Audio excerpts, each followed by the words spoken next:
WWF Attitude is one of the more memorable wrestling games from the 1990s for me. My friends and I rented this a few times. We spent a lot of time playing it. I don't remember if I actually bought it at any point, but I do remember playing it an awful lot. When I went back to revisit it on the PS1, it was kind of average, and when I played it for the N64, that just kind of reinforced in my mind that this is an average wrestling game. This is exactly where the middle ground for all of the wrestling games on the PS1 and on the N64 are for me. This is one of the cases where my memory of the game does not match how I feel about it now. I thought this was awesome when it came out, and now when I go back and play it, I just think it's kind of tedious to get through.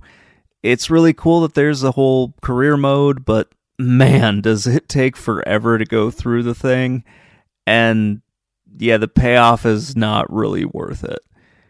It's a fun game, but it is just an average one. There are better games on the system that I would rather play than this.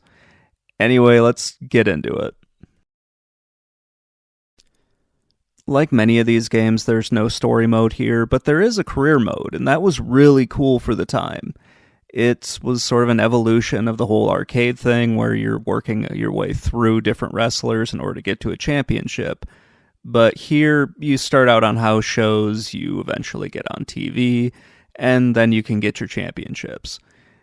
It's really more tedious now than it ever was back when I originally started playing this. I remember just really thinking it was cool. Now, it's a slog to get through. The more that I play games that use, the WWF Warzone engine, the less I like them. The controls just feel like they get more awkward each time, which may be due to my lack of familiarity with the N64 controller. I felt like the controls for this game were just a little less responsive than the PS1 version.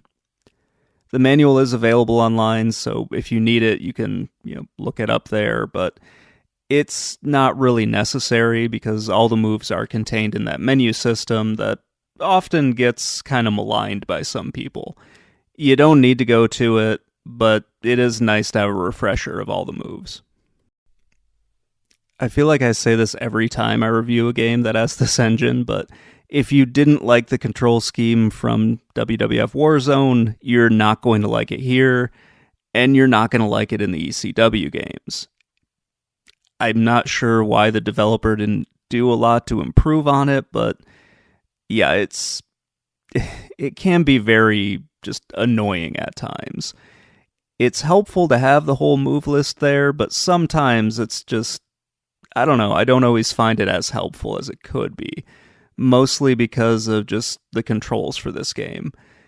They were really good, at least when I first started playing it, and that'll tie into something that I'm going to talk about in just a second, but it felt like they slowly got less responsive the more I was playing this.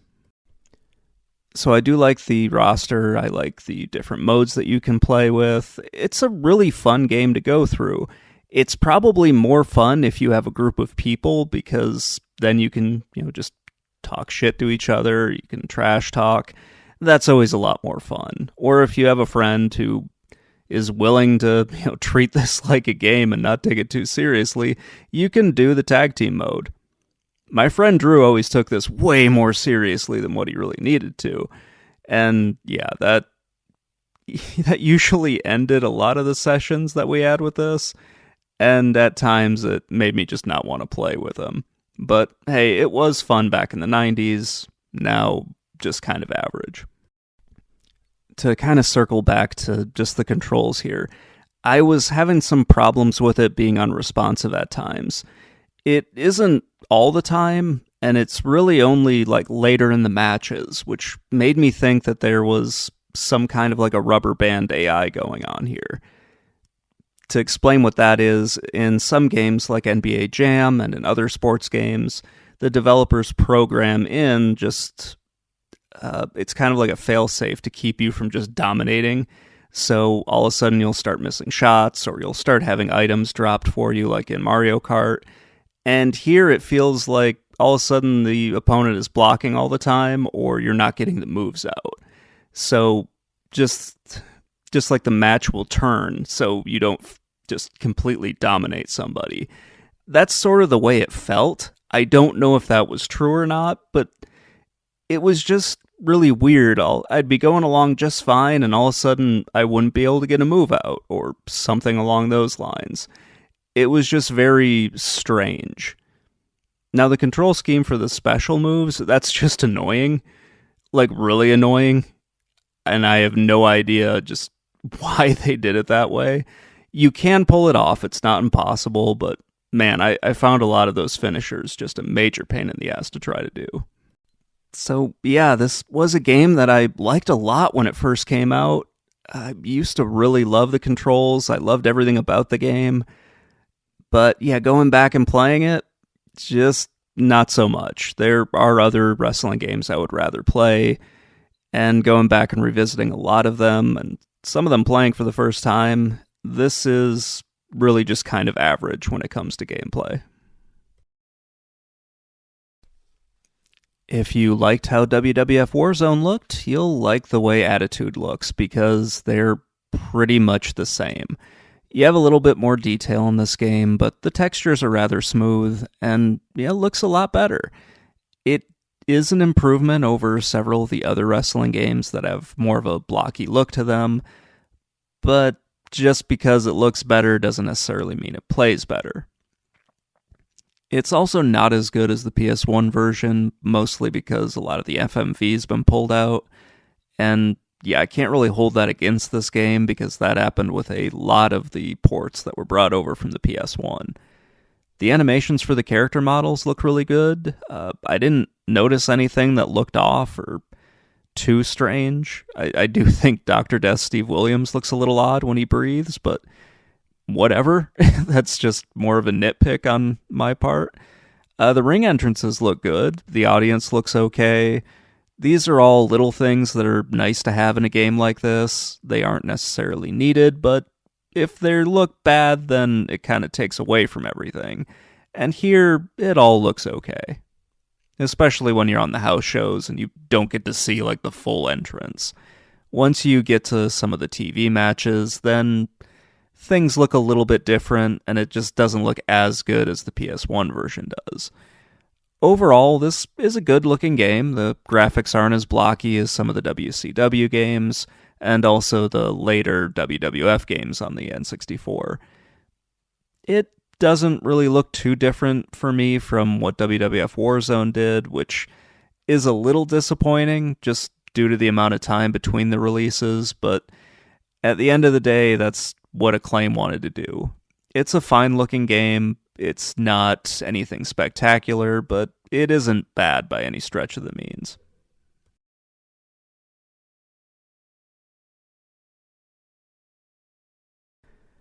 So the reviews at the time for this were very interesting. The lowest score of the 4 magazines that I looked at was Nintendo Power. They gave it a 7.4 out of 10. This has to do with their committee approach. They would have 5 people review the game, and if somebody really hated it, it can just absolutely tank the score. The other scores that I looked at were sort of 8s and 9s out of 10s. The other 3 reviews came from IGN, GameSpot, and N64 magazine. So I wasn't familiar with N64 magazine before I start going back and looking at the reviews for these older games.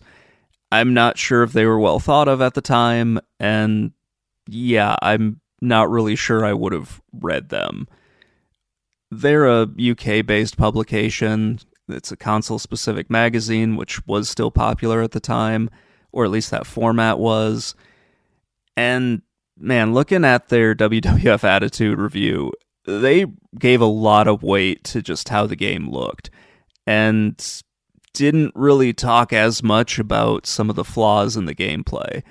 It was really weird to read something like this, where they put so much weight behind just what the game looked like, and much less about how it played. They really liked WWF Warzone, so it makes sense that they liked WWF Attitude, but I don't think I would have given it an 88 out of 100 like they did. That just seems way too high for me. Even though the game did look good in the late 90s, I don't think it looked good enough to make up for the gameplay. The GameSpot review was a little bit closer to what I think reality is. They gave it an 8 out of 10. It's still higher than what I gave it, but I think it's still much closer than, a high 8 to a 9. They do point out that WWF Attitude is just an upgraded version of Warzone, has more wrestlers, game modes, and an improved creator wrestler mode. If you liked Warzone, then you liked WWF Attitude.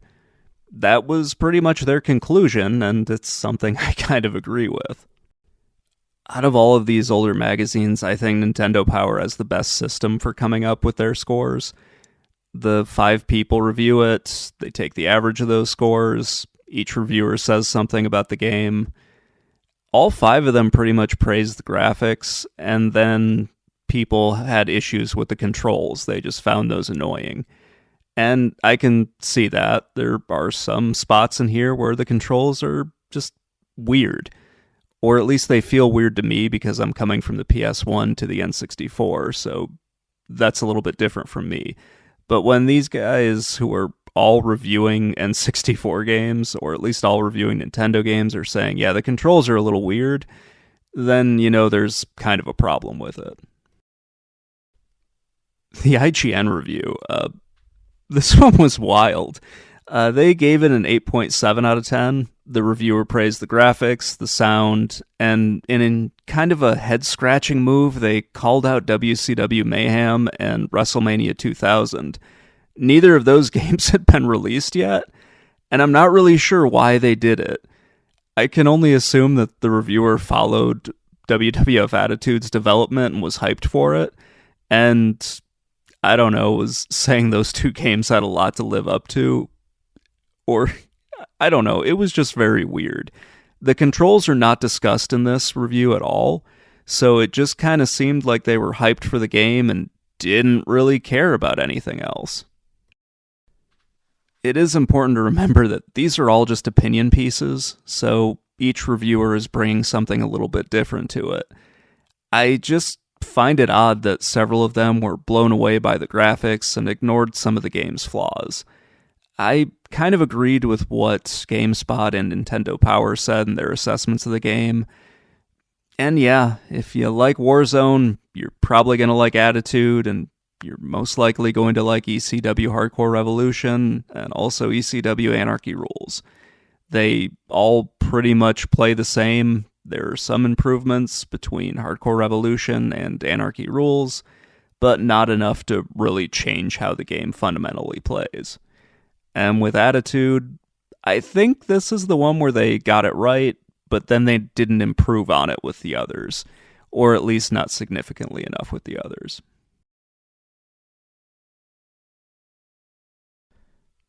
WWF Attitude is one of the games that I remember playing a lot as a kid, but I remember playing the PS1 version. I had never really experienced the N64 version of this game, and after playing it, it's pretty much a middle-of-the-road wrestling game. I don't really mind the control scheme for this game. I don't mind the engine that they used. It isn't for everyone, though, and it can be annoying at times.